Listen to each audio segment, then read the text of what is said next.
തന്റെ മൊബൈലിലേക്ക് വന്ന ഒരു SMS വായിച്ച് 2,40,00,000 രൂപ നഷ്ടപ്പെടുത്തിയ ഒരു മലയാളിയുടെ കഥയാണ് ഇന്ന് ഈ വീഡിയോയിലൂടെ പറയുന്നത്. ഈ വീഡിയോ നിങ്ങൾ കാണുന്നതോടെ സ്റ്റോക്ക് മാർക്കറ്റുമായിട്ട് ബന്ധപ്പെട്ടിട്ടുള്ള പല തട്ടിപ്പുകളെയും പറ്റി മനസ്സിലാക്കാനും അതിൽ നിന്ന് എങ്ങനെ ഒഴിഞ്ഞു നിൽക്കാനും സാധിക്കുമെന്ന് പൂർണ്ണമായിട്ടുള്ള വിശ്വാസം ഉള്ളതുകൊണ്ടാണ് വീണ്ടും ഒരു തട്ടിപ്പ് വീഡിയോയുമായിട്ട് ഞാൻ വന്നത്.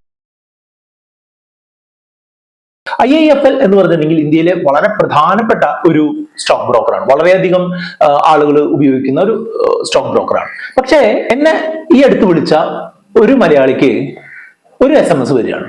ആ SMS പറഞ്ഞിട്ടുള്ള എന്താണെന്ന് വെച്ചാൽ സ്റ്റോക്കില് നിക്ഷേപിച്ചും ട്രേഡ് ചെയ്തുകൊണ്ടും വളരെ വലിയ ലാഭം ഉണ്ടാക്കാൻ ഇൻട്രസ്റ്റ് ഉണ്ടെന്നുണ്ടെങ്കിൽ കോൺടാക്ട് ചെയ്യാനായിട്ട് പറഞ്ഞിട്ടാണ് ഒരു മെസ്സേജ് വന്നത്. അദ്ദേഹം കുറച്ച് നാളായിട്ട് സ്റ്റോക്ക് മാർക്കറ്റിലേക്ക് ഇറങ്ങിയാൽ കൊള്ളാം എന്നുള്ള ഉദ്ദേശത്തിൽ നിൽക്കുന്ന ഒരാളാണ്. അതുകൊണ്ട് തന്നെ അദ്ദേഹം ഇവരെ കോൺടാക്ട് ചെയ്തു. അടുത്തായിട്ട് നടന്നത് എന്താണെന്ന് വെച്ചാൽ അദ്ദേഹത്തെ ഒരു വാട്സപ്പ് ഗ്രൂപ്പിലേക്ക് ആഡ് ചെയ്യുകയാണ് ചെയ്തത്. വാട്സപ്പ് ഗ്രൂപ്പിൽ വളരെയധികം ആളുകളുണ്ട്. അതില് മെസ്സേജുകൾ പലതും വരുന്നുണ്ട്, ആളുകൾ റിപ്ലൈ അയക്കുന്നുണ്ട്. വളരെ ആക്റ്റീവ് ആയിട്ടുള്ള ഒരു വാട്സപ്പ് ഗ്രൂപ്പാണ്. അതിൽ തന്നെ ആളുകൾ ട്രേഡിങ്ങിനുള്ള ടിപ്പുകൾ കൊടുക്കുന്നുണ്ട്, സജഷൻസ് കൊടുക്കുന്നുണ്ട്, അങ്ങനെയുള്ള കാര്യങ്ങളൊക്കെ നടക്കുന്നുണ്ട്. എല്ലാ ദിവസത്തെയും ട്രേഡിംഗ് സമയം കഴിയുമ്പോൾ ധാരാളം ആളുകൾ ഈ വാട്സപ്പ് ഗ്രൂപ്പിന്റെ അഡ്മിനെ പ്രശംസിച്ചുകൊണ്ട് ധാരാളം മെസ്സേജുകൾ അയക്കുന്നുണ്ട്. അങ്കുർ കേഡിയ എന്നാണ് അദ്ദേഹത്തിന്റെ പേര്. അങ്കുർ കേഡിയ സാറ് ഞങ്ങളെ രക്ഷിച്ചു, ഇന്ന് ഞങ്ങൾക്ക് 10,000 രൂപ ലാഭം ഉണ്ടായി, അല്ലെങ്കിൽ 1,00,000 രൂപ ലാഭം ഉണ്ടായി എന്നൊക്കെ പറഞ്ഞ് ധാരാളം മെസ്സേജുകൾ എല്ലാ ട്രേഡിംഗ് ദിവസവും വരുന്നുണ്ട്. അപ്പൊ അങ്കുർ കേഡിയ അതിന് നന്ദി പറയുന്നുണ്ട്. അത് സപ്പോർട്ട് ചെയ്തുകൊണ്ട് മറ്റു ചില ആളുകൾ പറയുന്നുണ്ട്, എനിക്ക് മുൻപ് ഇങ്ങനെ ഉണ്ടായിട്ടുണ്ട്, വളരെ ലാഭം കിട്ടിയിട്ടുണ്ട്. പുതിയതായിട്ട് ജോയിൻ ചെയ്ത് നമ്മുടെ മലയാളിയായിട്ടുള്ള ആൾക്ക് ഈ അങ്കുർ കേഡിയ എന്ന് പറഞ്ഞിട്ടുണ്ടെങ്കിൽ സ്റ്റോക്ക് മാർക്കറ്റിൽ വലിയൊരു ഗുരുവാണെന്നുള്ള ഒരു പെർസെപ്ഷൻ ഉണ്ടാവുകയാണ്. അങ്ങനെ 2-3 ദിവസമൊക്കെ കഴിഞ്ഞപ്പോൾ ഇദ്ദേഹത്തിന് പേഴ്സണലായിട്ട് മറ്റൊരു മെസ്സേജ് വാട്സപ്പിൽ വരികയാണ്. ഇങ്ങനെ ഇവര് ഗ്രൂപ്പിൽ വളരെയധികം ലാഭം ഉണ്ടാക്കുന്നത് ഇൻട്രസ്റ്റ് ഉണ്ട് എന്നുണ്ടെങ്കിൽ നമുക്ക് അങ്ങനെയുള്ള പ്ലാനുകൾ ഉണ്ട്. ഒരു പ്രൊഫഷണൽ ആയിട്ടുള്ള ഒരു പ്രോ പ്ലാൻ നിങ്ങൾക്ക് ഫ്രീ ആയിട്ട് ഇത് 30 ദിവസം ഉപയോഗിച്ചുകൊണ്ട് നിങ്ങൾക്ക് ലാഭം ഉണ്ടാക്കാം. അത് കഴിഞ്ഞിട്ട് വേണമെന്നുണ്ടെങ്കിൽ നിങ്ങൾക്ക് അതിന്റെ ഒരു പെയ്ഡ് ആയിട്ടുള്ള വേർഷനിലേക്ക് മാറാം എന്നുള്ള രീതിയിലൊക്കെ വരികയാണ്. ഇദ്ദേഹം അതിനും കാര്യമായിട്ടുള്ള ഒരു ഇൻട്രസ്റ്റ് കാണിക്കാതെ വീണ്ടും ഗ്രൂപ്പിൽ തന്നെ തുടരുകയാണ് ഉണ്ടായത്. അതിനുശേഷം ഉണ്ടായത് എന്താണെന്ന് വെച്ചാൽ ഈ അങ്കുർ കേഡിയ എന്ന് പറഞ്ഞിട്ടുള്ള ആള് ലോകത്തിലെ പ്രധാനപ്പെട്ട ആളുകളൊക്കെ പങ്കെടുക്കുന്ന ഒരു ട്രേഡിംഗ് കോൺടെസ്റ്റില് ഇന്ത്യയെ പ്രതിനിധീകരിക്കുന്നുണ്ട്, അദ്ദേഹത്തെ സപ്പോർട്ട് ചെയ്ത് ഒരു വോട്ട് ചെയ്യണം എന്നൊക്കെ പറഞ്ഞ് വന്നു. അപ്പോ ഇദ്ദേഹം ഈ മലയാളിയായിട്ടുള്ള ആള് ഛേദമില്ലാത്തൊരു ഉപകാരമല്ലേ എന്നുള്ള നിലയ്ക്ക് ഇദ്ദേഹത്തിന് വേണ്ടി വോട്ട് ചെയ്യാനും മുതിർന്നു. അങ്ങനെ വോട്ട് ചെയ്തൊക്കെ കഴിഞ്ഞപ്പോ അങ്കുർ കേഡിയ നേരിട്ട് ഇദ്ദേഹത്തെ കോൺടാക്ട് ചെയ്യാണ്. അങ്കുർ കേഡിയ പറയാണ്, എനിക്ക് വോട്ട് ചെയ്തതിൽ വളരെയധികം നന്ദിയുണ്ട്. ആ വോട്ട് ചെയ്തതിന്റെ ബേസിസിൽ മിക്കവാറും എനിക്ക് തന്നെയായിരിക്കും ലോകത്തിലെ ഏറ്റവും വലിയ ട്രേഡർ എന്ന് പറഞ്ഞാൽ ബഹുമതി കിട്ടാൻ പോകുന്നത്. ഇതിന് നന്ദി സൂചകമായിട്ട് ഞാൻ എന്റെ പ്രോ പ്ലാൻ നിങ്ങൾക്ക് ഫ്രീ ആയിട്ട് തരാനായിട്ട് ഉദ്ദേശിക്കുകയാണ്. താല്പര്യം ഉണ്ടെങ്കിൽ അതിൽ കണ്ടിന്യൂ ചെയ്യും. ഈ ഒരു 1-1.5 ആഴ്ചയായിട്ട് ഈ ഗ്രൂപ്പിൽ കടന്ന് കേട്ടുകൊണ്ടിരിക്കുന്ന ഈ അങ്കുർ കേഡിയയുടെ വലിയ വിശേഷണങ്ങളും അങ്കുർ കേഡിയ സപ്പോർട്ട് ചെയ്തുകൊണ്ട് 100-200% ലാഭം ഉണ്ടാക്കിയ കണക്കുകളൊക്കെ കേട്ട് കണ്ണു മഞ്ഞളിച്ചിരിക്കുന്ന ആള് അങ്കുർ കേഡിയക്ക് ഒരു പോസിറ്റീവ് ആയിട്ടുള്ള റെസ്പോൺസ് കൊടുത്തു. അതായത് ഞാൻ ഇതിൽ ജോയിൻ ചെയ്യാൻ താല്പര്യമുണ്ട് എന്നുള്ള രീതിയിൽ റെസ്പോണ്ട് ചെയ്തു. അപ്പോൾ അടുത്തായിട്ട് സംഭവിച്ചത് എന്താണെന്ന് വെച്ചാൽ അങ്കുർ കേഡിയയുടെ ആളുകൾ, കസ്റ്റമർ സർവീസിന്റെ ആളുകൾ ഇവരെ കോൺടാക്ട് ചെയ്തു. ഇവരോട് ഒരു ആപ്പ് ഡൗൺലോഡ് ചെയ്യാനായിട്ട് പറഞ്ഞു. സാധാരണ നമ്മൾ ആപ്പുകൾ എങ്ങനെയാണ് ഡൗൺലോഡ് ചെയ്യുക? സാധാരണ നമ്മൾ പ്ലേ സ്റ്റോറിലോ ആപ്പ് സ്റ്റോറിലോ പോയിട്ടാണ് ഡൗൺലോഡ് ചെയ്യുക. പക്ഷേ ഇദ്ദേഹത്തിന് ഈ ആപ്പ് ലഭിച്ചത്, IIFL Pro എന്ന് പറഞ്ഞിട്ടുള്ള ഈ ആപ്പ് ലഭിച്ചത് ഡയറക്റ്റ് ആയിട്ടുള്ള ഒരു ലിങ്ക് വഴിയായിരുന്നു. അതായത് ഒരു ലിങ്ക് അയച്ചു, ഈ ലിങ്ക് ക്ലിക്ക് ചെയ്താൽ നിങ്ങൾക്ക് IIFL Pro ആപ്ലിക്കേഷൻ നിങ്ങൾക്ക് ഡൗൺലോഡ് ചെയ്യാം. അതുവഴി നമുക്ക് സാധാരണ സ്റ്റോക്ക് മാർക്കറ്റ് ട്രേഡ് ചെയ്യുന്ന പോലെ ചെയ്യാം എന്നുള്ള രീതിയിലാണ് വന്നത്. ഇവിടെയാണ് അദ്ദേഹത്തിന് രണ്ടാമത്തെ തെറ്റുപറ്റിയത്. ആദ്യത്തെ തെറ്റുപറ്റിയത് എന്താണ്? ഇത്തരം ഒരു അൺസോളിസിറ്റഡ് ആയിട്ടുള്ള ഒരു മെസ്സേജിന് റെസ്പോണ്ട് ചെയ്യുകയും ആ ഗ്രൂപ്പിൽ നടക്കുന്ന ആക്ടിവിറ്റികളിൽ വശംവദനായിട്ട് ഈ അങ്കുർ കേഡിയക്ക് മെസ്സേജ് അയക്കുകയും ചെയ്താണ് ഒന്നാമത്തെ തെറ്റ്. രണ്ടാമത്തെ തെറ്റ് എന്താണെന്ന് വെച്ചാൽ നമ്മൾക്ക് ആരെങ്കിലും അയച്ചു തരുന്ന ഒരു നല്ലതോ മോശമോ ആയിട്ടുള്ള ഒരു ആപ്പ് പ്ലേ സ്റ്റോറിൽ നിന്നോ ആപ്പ് സ്റ്റോറിൽ നിന്നോ അല്ലാതെ ഡൗൺലോഡ് ചെയ്ത് അദ്ദേഹത്തിന്റെ മൊബൈലിൽ വെച്ചു എന്നുള്ളതാണ് രണ്ടാമത്തെ തെറ്റ്. അപ്പൊ അങ്ങനെ ഡൗൺലോഡ് ചെയ്ത് വെച്ച് അദ്ദേഹം ആകെ ചെയ്തത് ഈ ആപ്പിൽ അദ്ദേഹത്തിന്റെ പാൻ കാർഡ് നമ്പറും പാനിന്റെ ഒരു ഫോട്ടോയും ഇട്ട് കൊടുക്കുകയാണ് ചെയ്തത്. അങ്കുർ കേഡിയയുടെ ആളുകൾ റിപ്ലൈ ചെയ്തത് എങ്ങനെയാണെന്ന് വെച്ചാൽ ഇദ്ദേഹത്തിന്റെ അക്കൗണ്ട് ഓപ്പൺ ആയിട്ടുണ്ട്, IIFL Proയിൽ ഇദ്ദേഹത്തിന്റെ അക്കൗണ്ട് ഓപ്പൺ ആയിട്ടുണ്ട്, ഇദ്ദേഹത്തിന് ട്രേഡ് ചെയ്യാം, വളരെയധികം ലാഭം ഉണ്ടാക്കാനുള്ള സംവിധാനങ്ങൾ നമുക്ക് ചെയ്യാം എന്നുള്ള രീതിയിലുള്ള റെസ്പോൺസ് ആണ് കിട്ടിയത്. എന്നിട്ടും അദ്ദേഹത്തിന് ശങ്ക ഉണ്ടായിരുന്നു. എങ്കിലും വീണ്ടും ഇതേ രീതിയിലുള്ള ലാഭക്കണക്കുകളുടെ ഒരു മെസ്സേജുകൾ വരുന്നത് കണ്ടിട്ട് ഇദ്ദേഹം എന്ത് ചെയ്തു എന്ന് വെച്ചാൽ ഇദ്ദേഹം ഇതില് പൈസ ഇടാനായിട്ട് തീരുമാനിച്ചു. ഒരാളുടെ പാൻ കാർഡ് നമ്പറോ ഒരാളുടെ പാൻ കാർഡിന്റെ ഫോട്ടോഗ്രാഫോ മാത്രം ഉപയോഗിച്ച് ഡിമാറ്റ് അക്കൗണ്ട് തുടങ്ങാനാകും എന്ന് വിശ്വസിച്ചത് അദ്ദേഹത്തിന് മൂന്നാമത്തെ തെറ്റാണ്. കാരണം എന്താണെന്ന് വെച്ചാൽ ഡിമാറ്റ് അക്കൗണ്ട് തുടങ്ങുന്നതിന് മിനിമം വേണ്ട കാര്യങ്ങൾ ആധാർ കാർഡ് വേണം, പാൻ കാർഡ് വേണം, ആധാറുമായിട്ട് ലിങ്ക് ചെയ്തിട്ടുള്ള മൊബൈൽ നമ്പർ വേണം, ഒരു ഇമെയിൽ അഡ്രസ് വേണം. ഇത്രയും കാര്യങ്ങൾ വേണം. ഇത്രയും കാര്യങ്ങൾ കൃത്യമായിട്ട് കൊടുത്തു കഴിഞ്ഞിട്ടുണ്ടെങ്കിൽ നമ്മളുടെ ബാങ്ക് അക്കൗണ്ട് രജിസ്റ്റർ ചെയ്യണം. അതുപോലെ നമ്മളുടെ ഒരു വീഡിയോ KYC നടത്തുന്നതിനായിട്ട് ഒരു വീഡിയോയോ ഫോട്ടോയോ എടുക്കുന്ന ഒരു സംവിധാനമുണ്ട്, അത് നടത്തണം. ഇത്രയും കാര്യങ്ങളൊക്കെ ചെയ്താലാണ് നമ്മൾ സാധാരണ രീതിയിലുള്ള കൃത്യമായിട്ടുള്ള ബ്രോക്കറേജ് സ്ഥാപനത്തിന്റെ അടുത്ത് ഒരു അക്കൗണ്ട് ഓപ്പൺ ചെയ്യാനും ട്രേഡ് ചെയ്യാനും സാധിക്കുള്ളൂ. ഇതെല്ലാം അദ്ദേഹം മറന്നു. ഇതൊക്കെ അറിയുന്ന ആളായിരുന്നു എന്ന് എനിക്ക് തോന്നുന്നു. പക്ഷെ ഇദ്ദേഹം അതെല്ലാം മറന്നു. ഒരു പാൻ നമ്പർ കൊടുത്തപ്പോൾ കിട്ടിയിട്ടുള്ള ഒരു ലോഗിൻ ഉപയോഗിച്ച് ഇദ്ദേഹം ഈ IIFL Pro ഇദ്ദേഹത്തിന്റെ മൊബൈലിൽ ഇൻസ്റ്റാൾ ചെയ്തിട്ടുള്ള IIFL Proയിൽ ലോഗിൻ ചെയ്യാനായിട്ട് തുടങ്ങി. ഇപ്പോ അടുത്ത ഇതൊന്നും എന്താണ്, നമുക്ക് ട്രേഡ് ചെയ്ത് നോക്കുന്നതിന് മെയിൻ ആയിട്ടുള്ള 2-3 ഓപ്ഷനുകൾ ഞാൻ പറഞ്ഞു തരാം. ഒന്നാമത്തേന്ന് പറഞ്ഞിട്ടുണ്ടെങ്കിൽ ഇപ്പൊ ആക്റ്റീവായിട്ട് നടക്കുന്ന IPOകളിൽ നമുക്ക് വലിയ ലാഭം കിട്ടാനുള്ള സാധ്യതയുണ്ട്. അതുകൊണ്ട് നമുക്ക് IPOകളിൽ ഒന്നുകിൽ അപ്ലൈ ചെയ്യാം. രണ്ടാമത്തെ ഒരു ഓപ്ഷൻ പറഞ്ഞു കൊടുത്തത് ഓപ്ഷൻസ് ആൻഡ് ട്രേഡിംഗ് ഇന്ന് തന്നെ വാങ്ങിയും വിറ്റും നമുക്ക് ഇൻട്രാഡേ രീതിയിൽ ഓപ്ഷൻസിൽ ട്രേഡ് ചെയ്തുകൊണ്ട് വലിയ ലാഭം ഉണ്ടാക്കാം. മൂന്നാമത്തേത് ഇൻട്രാഡേ രീതിയിൽ അല്ലെങ്കിൽ BTST രീതിയിൽ ഒക്കെ സ്റ്റോക്കുകളിൽ ട്രേഡ് ചെയ്യാം. BTST എന്ന് പറഞ്ഞാൽ ബൈ ടുഡേ സെൽ ടുമാറോ, അതായത് ഇന്ന് സ്റ്റോക്കുകൾ വാങ്ങി നാളെ വിൽക്കുക എന്നുള്ള രീതിയാണ്. സാധാരണ രീതിയിലുള്ള ബ്രോക്കർമാര്, കൃത്യമായിട്ടുള്ള രീതിയിൽ ഫോളോ ചെയ്യുന്ന ബ്രോക്കർമാര് T+2 സെറ്റിൽമെന്റ് രീതിയിൽ ആയതുകൊണ്ട് തന്നെ ഇന്ന് വാങ്ങിയ സ്റ്റോക്കുകൾ മിക്കവാറും നാളെ സെല്ല് ചെയ്യാൻ സമ്മതിക്കാറില്ല മിക്കവാറും. പക്ഷെ ഇവർക്ക് അങ്ങനെയൊന്നും പ്രശ്നമില്ല എന്നുള്ള രീതിയിൽ ഇവർ പറയുന്നുണ്ടായി. അപ്പോ ഇതിൽ ഏത് ചൂസ് ചെയ്തുകൊണ്ട് മുന്നോട്ട് പോകണം എന്ന് ചോദിക്കുകയാണ്. ഏത് ചൂസ് ചെയ്ത് പോകണം എന്ന് ചോദിച്ചപ്പോൾ ഇദ്ദേഹം IPOയുടെ കാര്യം നോക്കാം എന്നുള്ള രീതിയിലായി. അപ്പോൾ ഇതിനുള്ള ഫണ്ട് എങ്ങനെയാണ് ഈ ആപ്പിൽ അപ്ലോഡ് ചെയ്യുക എന്ന് ചോദിച്ചപ്പോൾ ഇദ്ദേഹത്തോട് പറഞ്ഞ എന്താന്ന് വെച്ചാൽ ഇദ്ദേഹത്തിന് അക്കൗണ്ട് നമ്പറും IFSC കോഡും ഒക്കെ വാട്സപ്പിൽ അയച്ചു കൊടുക്കുകയാണ് ചെയ്തത്. അതായത് നമ്മൾ ഒരു ലെജിറ്റിമേറ്റ് ആയിട്ടുള്ള ഒരു ആപ്ലിക്കേഷനിലാണ് അല്ലെങ്കിൽ ഒരു ട്രേഡിംഗ് പ്ലാറ്റ്ഫോമിലാണ് നമ്മൾ ഇൻവെസ്റ്റ് ചെയ്യുന്നത് എന്നുണ്ടെങ്കിൽ നമ്മൾ ആ പ്ലാറ്റ്ഫോമിൽ വെച്ച് തന്നെയാണ് ഈ ഫണ്ടെല്ലാം ട്രാൻസ്ഫർ ചെയ്യുക. അല്ലാതെ വേറൊരു അക്കൗണ്ടിലേക്ക് നമ്മൾ ട്രാൻസ്ഫർ ചെയ്ത് കൊടുക്കേണ്ട ഒരു ആവശ്യം ഇപ്പോഴില്ല. പക്ഷേ ഈ IIFL Proക്കാര് എന്താ ചെയ്തതെന്ന് വെച്ചാൽ ഇവര് മറ്റേ അക്കൗണ്ടുകൾ 2-3 പ്രാവശ്യമായിട്ട് പല എമൗണ്ടുകൾ അടച്ചു കൊടുക്കാനായിട്ട് പറയുകയും അതിന്റെ കൺഫർമേഷൻ ഡീറ്റെയിൽസ് വാട്സപ്പിൽ അയച്ചു കൊടുക്കുമ്പോൾ ആ എമൗണ്ട് ഇദ്ദേഹത്തിന്റെ ആപ്പിൽ റിഫ്ലക്ട് ആവാൻ തുടങ്ങി. പൈസ അയക്കുന്നുണ്ട്. ഇപ്പൊ ഒരു 50 ലക്ഷം ആദ്യം അയച്ചു, അത് റിഫ്ലക്ട് ആയി. വീണ്ടും ഒരു 50 ലക്ഷം അയച്ചു, വീണ്ടും റിഫ്ലക്ട് ആയി. ഇത് എന്തിനാണ് ഇത്രയും വലിയ എമൗണ്ട് എന്ന് നിങ്ങൾ ചിന്തിക്കും. IPO എടുക്കാനായിട്ടാണ്. IPO എടുക്കുന്ന സാധാരണ നമ്മളെപ്പോലുള്ള ആൾക്കാരുടെ ഒരു നോർമൽ IPO എടുക്കുകയാണെന്നുണ്ടെങ്കിൽ എത്ര രൂപയാണ് നമുക്ക് എടുക്കാൻ പറ്റുക? 15,000 രൂപയ്ക്ക് താഴെയുള്ള ഒരു എമൗണ്ട് ആണ് IPO സാധാരണ രീതിയിലുള്ള ഒരു ലോട്ട് എടുക്കാനായിട്ട് പറ്റുക. High net worth individuals HNI കാറ്റഗറിയിലുള്ളവർക്ക് 2 ലക്ഷം രൂപ വരെയൊക്കെ എടുക്കാൻ പറ്റും. പക്ഷെ ഇദ്ദേഹം എടുക്കാൻ പോകുന്നത് കോടിക്കണക്കിന് രൂപയുടെ 2 കോടി രൂപയ്ക്കൊക്കെയുള്ള ഒരു എമൗണ്ട് ആണ് ഇദ്ദേഹത്തിന് IPOക്ക് അപ്ലൈ ചെയ്യാനായിട്ട് ഇദ്ദേഹത്തോട് പറഞ്ഞത്.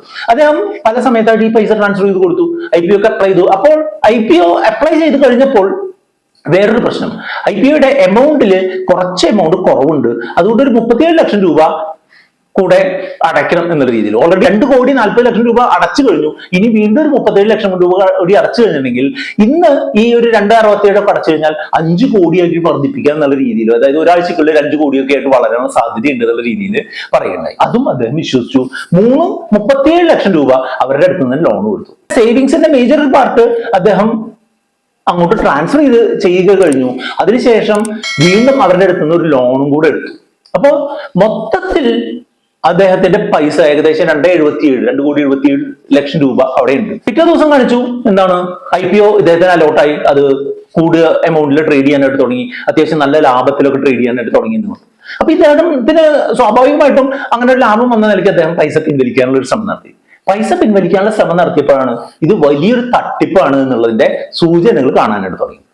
ആദ്യമേ പൈസ വിഡ്രോ ചെയ്യാനായിട്ട് നോക്കിയപ്പോ അവര് ആദ്യം പറയുന്നത് ലോണിന്റെ 37 ലക്ഷവും അതിന്റെ പലിശയായിട്ടുള്ള 10 ലക്ഷവും കൂടെ അടച്ചു കഴിഞ്ഞിട്ടേ ഈ ബാക്കിയുള്ള പൈസ പിൻവലിക്കാനായിട്ട് പറ്റും. 37 ലക്ഷം പ്ലസ് 47 ലക്ഷത്തിന് പകരമായിട്ട് അവിടെ ഓൾറെഡി 2 കോടിയിൽ അധികം രൂപ അതിലുണ്ടല്ലോ, അതിൽ നിന്ന് എടുത്തിട്ട് ബാക്കിയുള്ള എമൗണ്ട് എനിക്ക് തന്നാൽ മതി എന്നുള്ള രീതിയിലൊക്കെ അദ്ദേഹം സംസാരിക്കാനായിട്ട് തുടങ്ങിയപ്പോൾ ഇദ്ദേഹത്തെ ആപ്ലിക്കേഷനിൽ നിന്ന് ലോക്ക് ചെയ്യാനായിട്ട് തുടങ്ങി. അതായത് റിക്വസ്റ്റുകൾ എടുക്കാതെ ആയി വന്നു, അല്ലെങ്കിൽ ഇദ്ദേഹം വാട്സപ്പിൽ റിപ്ലൈ ചെയ്യുന്നത് കൃത്യമായിട്ട് റെസ്പോണ്ട് ചെയ്യാതെ വന്നു. അങ്ങനെ മൊത്തത്തിൽ ലോക്ക് ആവുന്ന ഒരു സിറ്റുവേഷൻ ആയി. അതായത് നമ്മളെ 2,40,00,000 രൂപ അവരുടെ കയ്യിലെത്തി കഴിഞ്ഞപ്പോൾ വേറൊരു അനക്കവും ഇല്ലാതായി. അപ്പൊ ഇതിൽ സംഭവിച്ചിട്ടുള്ളത് എന്താന്ന് വെച്ചാൽ ഒരു ഫേക്ക് ആയിട്ടുള്ള ആപ്ലിക്കേഷൻ IIFL Pro എന്ന് പറഞ്ഞിട്ടുള്ള ആപ്ലിക്കേഷൻ തട്ടിപ്പുകാരനായിട്ടുള്ള അങ്കുർ KDയും അയാളുടെ കൂട്ടാളികളും നിർമ്മിക്കുകയും പല ബാങ്ക് അക്കൗണ്ടിൽ രാജ്യത്തിന്റെ പല ഭാഗത്തുള്ള പല ബാങ്ക് അക്കൗണ്ടുകളിലേക്ക് UPI വഴിയും നെഫ്റ്റ് വഴിയൊക്കെ പൈസ ട്രാൻസ്ഫർ ചെയ്തെടുത്ത് ആ ഇൻഫർമേഷൻ വാട്സപ്പിൽ വരുമ്പോൾ ഇവിടെ അപ്ഡേറ്റ് ചെയ്ത് ഇവരെ ഒരു തെറ്റിദ്ധരിപ്പിച്ചുകൊണ്ടുള്ള ഒരു രീതിയാണ് നടന്നുകൊണ്ടിരിക്കുന്നത്. ഈ ആപ്ലിക്കേഷനിൽ ബൈ ചെയ്യാനോ സെൽ ചെയ്യാനോ ഒന്നും അദ്ദേഹം മുതിർന്നില്ല എന്ന് മാത്രമല്ല, ഈ അടച്ചിട്ടുള്ള എമൗണ്ട് ഡബിളോ അതിനടുത്തേക്കൊക്കെ എത്തിയത് കാണുമ്പോൾ വളരെ സന്തോഷത്തോടുകൂടി ഇപ്പൊ പിൻവലിക്കാം എന്ന് വിചാരിച്ച സമയത്ത് ഇത് പിൻവലിക്കാൻ ശ്രമിക്കുമ്പോഴാണ് ഇങ്ങനൊരു അക്കിടി പറ്റിയതായിട്ട് മനസ്സിലാവുന്നത്. പല രീതിയിൽ അവരെ ത്രെട്ടൻ ചെയ്യാനോ പല രീതിയിൽ അവരെ ഇത് ചെയ്യാനോ ഒക്കെ ശ്രമിച്ചു എന്നുണ്ടെങ്കിലും അവസാനം നിങ്ങളെ സുപ്രീം കോടതി കയറ്റും എന്നുള്ള രീതിയിലൊക്കെ അവര് ഇങ്ങോട്ട് സംസാരിക്കാനായിട്ട് തുടങ്ങി. അതായത് നിങ്ങൾ ഞങ്ങളുടെ അടുത്ത് 37 ലക്ഷം രൂപ ലോൺ എടുത്തു, അതിന്റെ 10 ലക്ഷം രൂപ പലിശയും കൂടെ അടക്കം നമ്മൾ അത് തിരിച്ചു തന്നില്ല എന്നുണ്ടെങ്കിൽ നിങ്ങൾക്കെതിരെ സുപ്രീം കോടതിയിൽ കേസ് ഫയൽ ചെയ്യാൻ പോവുകയാണ്, അങ്ങനെയാണ് ഇങ്ങനെയാണ് എന്നുള്ള രീതിയിൽ പറഞ്ഞിട്ടുള്ളത്. അങ്ങനെയൊക്കെ പറഞ്ഞു കഴിഞ്ഞപ്പോൾ ഇദ്ദേഹം പെട്ടെന്ന് തന്നെ പോലീസ് സ്റ്റേഷനിലേക്ക് പോവുകയും അദ്ദേഹം ഇങ്ങനെ ഒരു കംപ്ലൈന്റ് ഫയൽ ചെയ്യുകയും ചെയ്തു. ഇതോടുകൂടെ അദ്ദേഹം സെബി, NSE, BSE പോലുള്ള സ്ഥാപനങ്ങളെയും അറിയിക്കുകയുണ്ടായി. പക്ഷെ കാര്യമായിട്ടുള്ള ഗുണങ്ങളൊന്നും അതിൽ നിന്നുണ്ടായിട്ടില്ല. കാരണം എന്താ വെച്ചാൽ ഇത് സെബിയോ BSEയോ NSEയോ ഒന്നും അറിയാത്ത രീതിയിലാണ് ഇത് നടന്നിട്ടുള്ളത്. കാരണം എന്താ, ഇത് ഈ അങ്കുർ KDയും അദ്ദേഹത്തിന്റെ കൂട്ടാളികളും ഉണ്ടാക്കിയുള്ള ഒരു ആപ്പ് മാത്രമാണ്.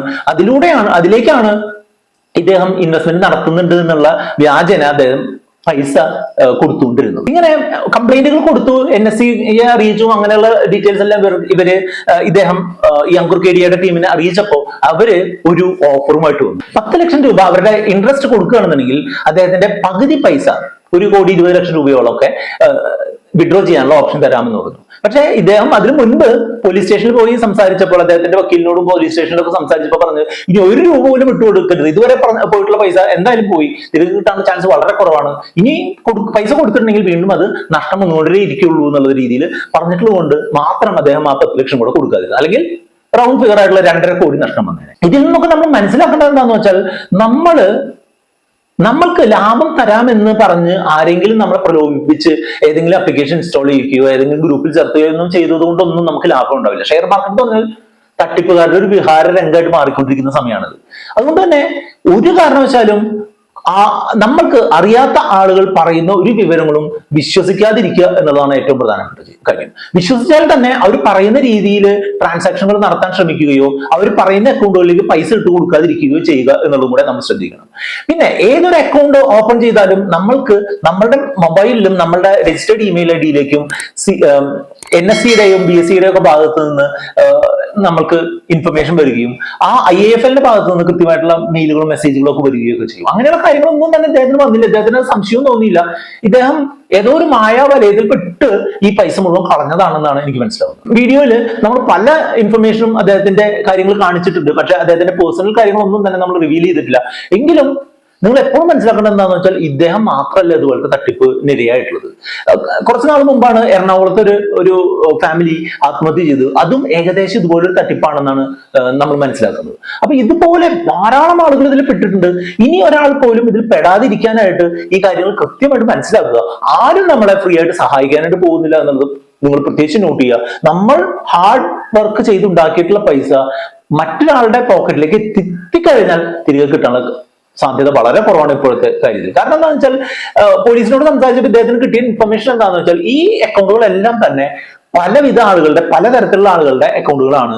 അതെല്ലാം തന്നെ ഈ പൈസ വരുന്നതിനനുസരിച്ച് അത് പൈസ മൊത്തത്തിൽ എടുത്തു മാറ്റി ആ അക്കൗണ്ടുകൾ അനാഥമായിട്ട് കിടക്കുകയാണ് അല്ലെങ്കിൽ ഓഫൻഡ് ആയിട്ട് കിടക്കുന്ന തരത്തിലുള്ള അക്കൗണ്ടുകളാണ് എന്നുള്ളതാണ് മനസ്സിലാവുന്നത്. അപ്പോൾ പൈസയൊന്നും തിരികെ കിട്ടാനുള്ള സാധ്യത വളരെ വളരെ കുറവാണ്. അങ്ങനെ ഉള്ളൊരു സിറ്റുവേഷനിൽ നമ്മൾ ഒരു കാരണവശാലും തട്ടിപ്പുകാരുടെ ഒരു ചട്ടുകമായിട്ട് പ്രവർത്തിക്കാൻ നിൽക്കരുത് എന്നുള്ളതാണ്. ചെറിയ രീതിയിൽ മാത്രം കാര്യങ്ങൾ മനസ്സിലാക്കി മാത്രം സേവ് ചെയ്യുകയോ ഇൻവെസ്റ്റ് ചെയ്യുകയും ചെയ്യുക. അതിന് കൃത്യമായിട്ടുള്ള ട്രാക്കിങ്, കൃത്യമായിട്ട് ഒരാളോട് ചോദിക്കുന്നതിന് പകരം 2-3 ആൾക്കാരോട് കാര്യങ്ങൾ ചോദിച്ച് മനസ്സിലാക്കി മാത്രം ഇത്തരം കാര്യങ്ങൾക്ക് ഇറങ്ങി പുറപ്പെടുക എന്നുള്ളതാണ് നിങ്ങളോട് പറഞ്ഞു തരാനുള്ളത്. ഇപ്പോ അങ്കുർ KDയുടെ ടീം പുതിയ ഓഫറുമായിട്ട് വന്നിട്ടുണ്ട്. അത് കൊട്ടക്കിന്റെ ഒരു പ്ലാറ്റ്ഫോമുമായിട്ടാണ് വന്നിട്ടുള്ളതെന്നാണ് എനിക്ക് ലാസ്റ്റ് കിട്ടിയ ഒരു ഇൻഫർമേഷൻ അനുസരിച്ച് മനസ്സിലാവുന്നത്. അപ്പോൾ ഇവര് പല ബ്രോക്കിംഗ് ഫേമുകളുടെ പേരിലുള്ള ആപ്ലിക്കേഷനുകൾ ഇൻസ്റ്റാൾ ചെയ്യാൻ ആളുകൾ നിർബന്ധിച്ചുകൊണ്ട് അതുവഴി ഫണ്ട് മറ്റു തരത്തിലേക്ക് മറ്റ് ബാങ്ക് അക്കൗണ്ടുകളിലേക്ക് വക മാറ്റിക്കൊണ്ട് സാധാരണ ആളുകൾക്ക് 15,000, HNIകൾക്ക് 2 ലക്ഷം വരെയൊക്കെ കിട്ടുന്ന IPOകളിൽ കോടിക്കണക്കിന് രൂപ ഒറ്റയടിക്ക് ലാഭം ഉണ്ടാക്കാം എന്നൊക്കെ പറഞ്ഞുകൊണ്ട് നിങ്ങളെ വിശ്വസിപ്പിച്ച് പലരും വരുന്നുണ്ടാവും.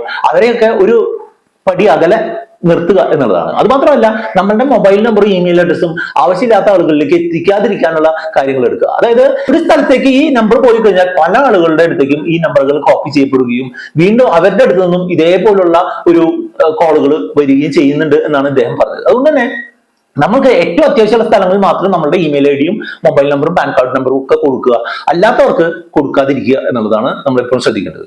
ഈ ലെജിറ്റിമേറ്റ് ആയിട്ടുള്ള പ്ലാറ്റ്ഫോമുകളിൽ നമ്മുടെ സാധാരണ ബ്രോക്കർമാരുടെ അടുത്തു നിന്ന് പോലും ഈ ഡേറ്റ ലീക്ക് ആവുന്നുണ്ട് എന്നുണ്ടെങ്കിൽ നമ്മൾ സോഷ്യൽ മീഡിയയിലോ മറ്റു സ്ഥലങ്ങളിലൊക്കെ വെച്ച് കൊടുക്കുന്ന ഡേറ്റ എന്ന് മാത്രം സേഫ് ആണ്. അപ്പൊ നിങ്ങളുടെ കാര്യങ്ങൾ നിങ്ങൾ തന്നെ ശ്രദ്ധിക്കണം. എന്തെങ്കിലും ഇത്തരം കാര്യങ്ങളിൽ എന്തെങ്കിലും ഗൈഡൻസോ സപ്പോർട്ടോ വേണമെന്നുണ്ടെങ്കിൽ നമ്മുടെ വാട്സ്ആപ്പ് നമ്പർ ആയിട്ടുള്ള 8848030018 നിങ്ങൾക്ക് കോൺടാക്ട് ചെയ്യാം. ഇത് വളരെ ഹെൽപ്ഫുൾ ആയിട്ടുള്ള ഒരു ടോപ്പിക്കാണ്, വളരെ ആളുകൾ അറിയേണ്ട ഒരു ടോപ്പിക്കാണ് എന്നുള്ളതുകൊണ്ട് എല്ലാവർക്കും ഒന്ന് ഫോർവേഡ് ചെയ്ത് കൊടുക്കാൻ കൂടെ മറക്കരുത്.